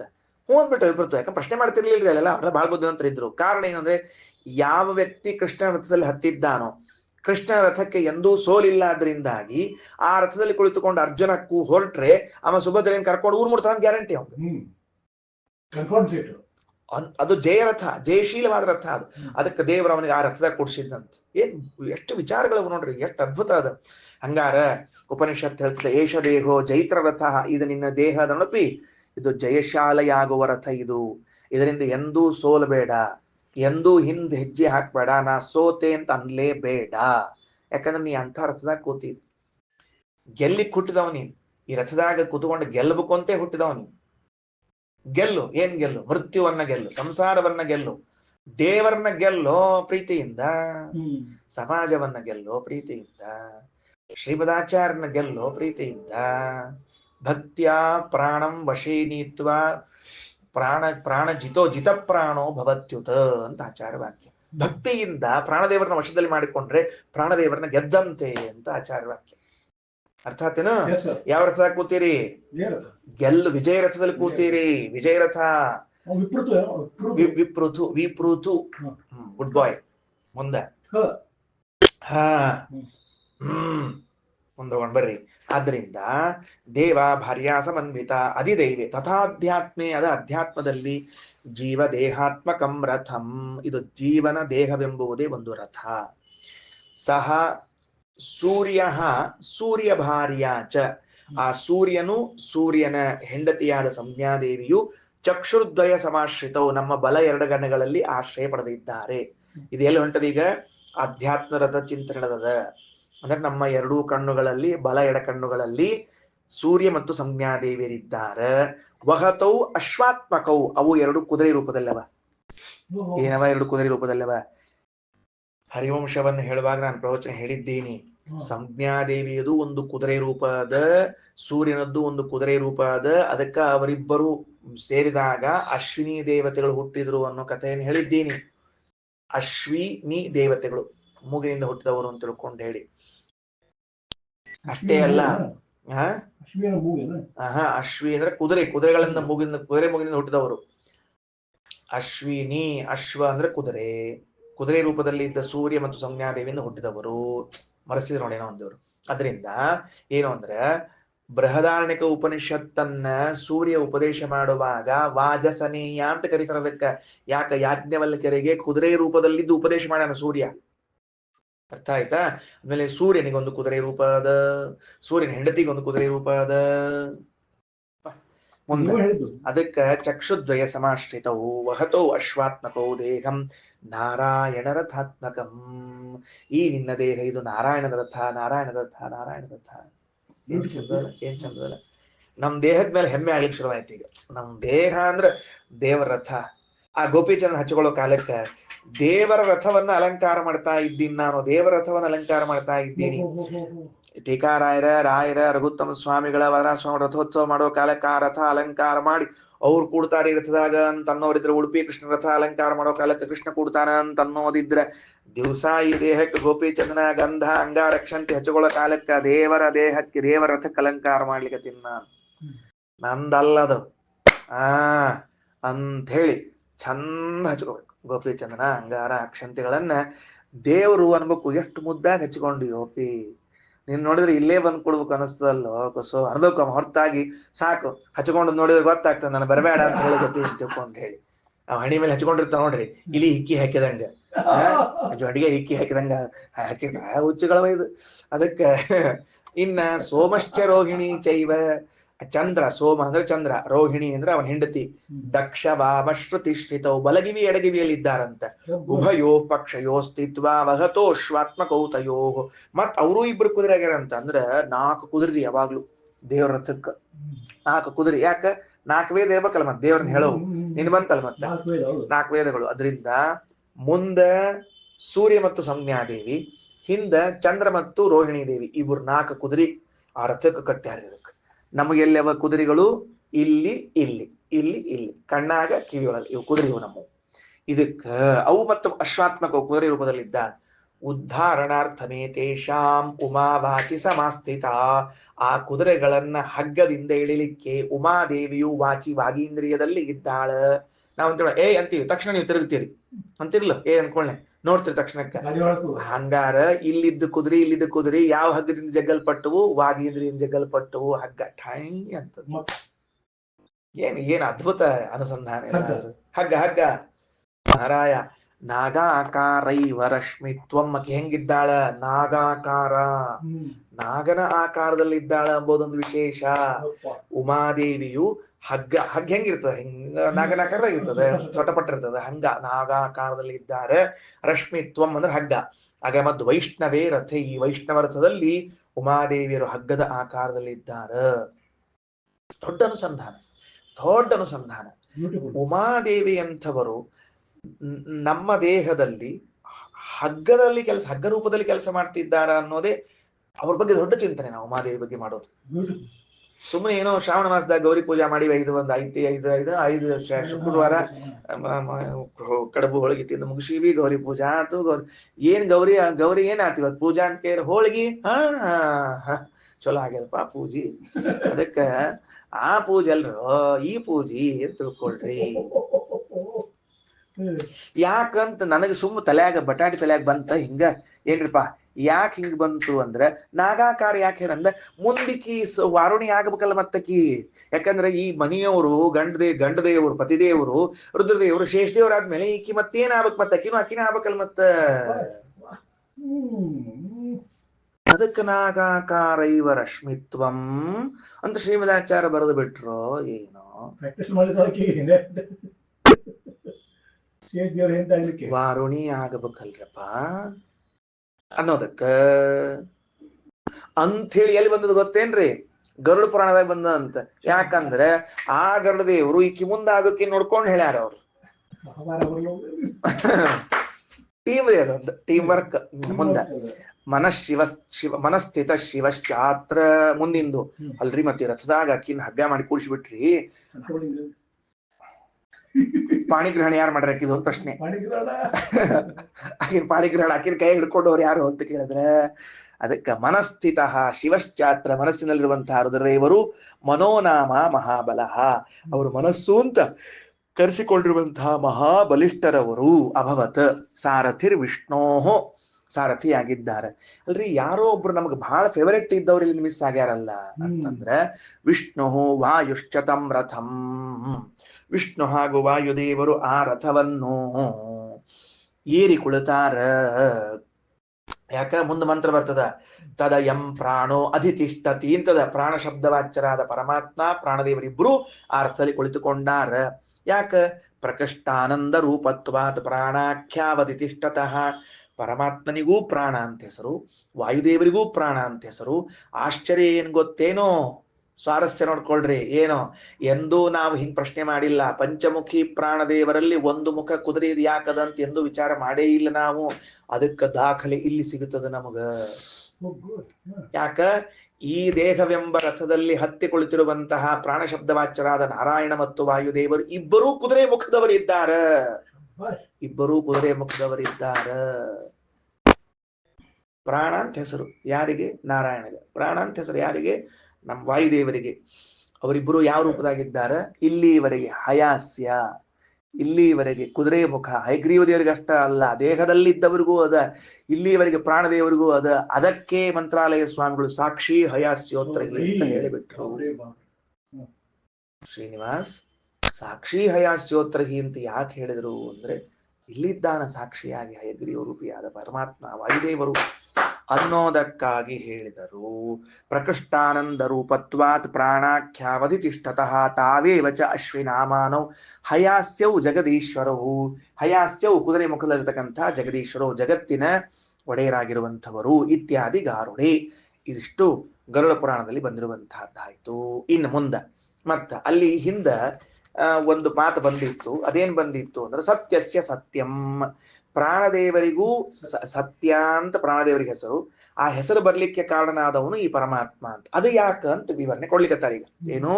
ಪ್ರಾಣದೇವರಿಗೆ ಸತ್ಯ ಅಂತ ಹೆಸರು ಯಾಕೆ ಬಂತು ಅಂದ್ರೆ ಆ ಸತ್ಯ ಶಬ್ದದ ಅರ್ಥ ಏನದ, ಕ್ವಾಲಿಟಿ ಏನದ, ಗುಣ ಏನದ, ಅದು ವಾಯುದೇವರಲ್ಲಿ ಭದ್ರವಾಗ್ಯದ. ಆ ಸತ್ಯ ಶಬ್ದದ ಅರ್ಥ ವಾಯುದೇವರಲ್ಲಿ ಅಷ್ಟು ಇರ್ಲಿಕ್ಕೆ, ಆಳವಾಗಿ ಬೇರೂರ್ಲಿಕ್ಕೆ ಕಾರಣ ಈ ಸತ್ಯನಾಮಕನಾದ ಪರಮಾತ್ಮ. ಸತ್ಯಸ್ಯ ಸತ್ಯಂ ತಗೊಳ್ರಿ. ತಸ್ಯ ಉಪನಿಷತ್ ಸತ್ಯಸ್ಯ ಸತ್ಯಮಿತಿ. ಉಪನಿಷತ್ ಅಂದ್ರ ರಹಸ್ಯ. ರಹಸ್ಯ ನಾಮ ಏನು ಭಗವಂತನಿಗೆ ಅಂದ್ರೆ ಸತ್ಯಸ್ಯ ಸತ್ಯ ಅಂತನ್ನೋದೇ ಭಗವಂತನ ರಹಸ್ಯ ನಾಮ. ಯಾಕ? ಪ್ರಾಣಾವೈ ಸತ್ಯಂ. ಪ್ರಾಣಾಹ ಬಹುವಚನ. ಪ್ರಾಣಾಪಾನ ವ್ಯಾನ ಉದಾನ ಸಮಾನ ಎಂಬ 5 ರೂಪಗಳಿಗೂ ಸತ್ಯ ಅಂತ ಹೆಸರು. ಏಷಾಂ ಆ ಪ್ರಾಣಾಪಾನ ವ್ಯಾನೋದಾನ ಸಮಾನಗಳಿಗೆ ಏಷಃ ಸತ್ಯಂ ಸತ್ಯತಾ ಪ್ರದನಾಗಿದ್ದಾನೆ. ಉಪನಿಷತ್ತರ ಅರ್ಥ. ತೆಳಗದರ ವಿವರಣೆ. ಸರ್ವ ಸಾಧು ಗುಣತ್ವಾತ್ತು ವಾಯು ಸತ್ಯ ಇದೀರ್ಯತೆ. ವಾಯುದೇವರನ್ನ ಸತ್ಯ ಅಂತ ಕರೀರಿ, ವಾಯುದೇವರನ್ನ ಸತ್ಯ ಅಂತ ಉಪಾಸನೆ ಮಾಡ್ರಿ. ಯಾಕಂದ್ರ ಯಾವ್ಯಾವ ಸದ್ಗುಣಗಳು ಅಂತವೋ ಅವೆಲ್ಲವೂ ವಾಯುದೇವರಲ್ಲವ. ಸದ್ಗುಣಗಳು ಅಂತ ಏನಂತೀವಿ ಲೋಕದಲ್ಲಿ ಅವೆಲ್ಲವೂ ಅವರಲ್ಲವ.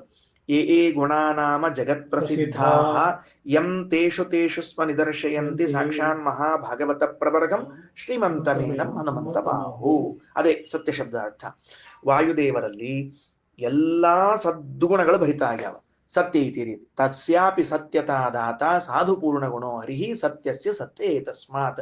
ಅಂಥ ವಾಯುದೇವರಲ್ಲಿ ಹಾಗೆ ಸದ್ಗುಣಗಳು ಬಂದು ನೆಲೆಯಾಗ್ಲಿಕ್ಕೆ ಮನೆಯಾಗ್ಲಿಕ್ಕೆ ಕಾರಣ ಅವರ ಬಿಂಬನಾದ, ಅವರಿಗೆ ಅನುಗ್ರಹವನ್ನ ಮಾಡಿದ, ಪರಮಾನುಗ್ರಹವನ್ನ ಮಾಡಿದ ಪರಮಾತ್ಮ.